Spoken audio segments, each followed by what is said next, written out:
விஜய இந்தாப்பா பொங்கல் ஜாமா வாங்கியிருக்கேன் பார்த்துக்க. என்ன தேங்காய் தேங்காய் கறிக்காய் சர்க்கரை. ஆமாம்ப்பா.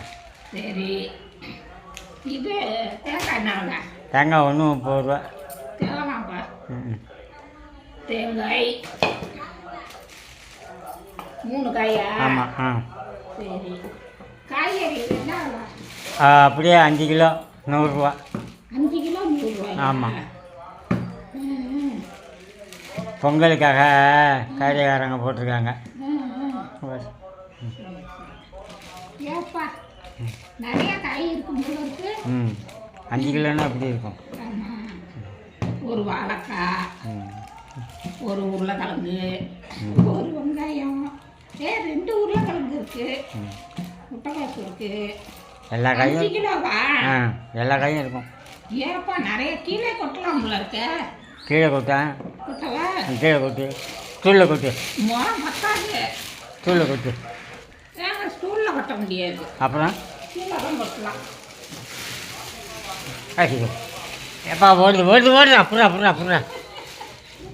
அக்கா 5 கிலோ 100 ரூபாய்க்கு தேவைப்பா. இந்த கருவேப்பிலை கொத்தமல்லி அது கிடையாது அவன்கிட்ட.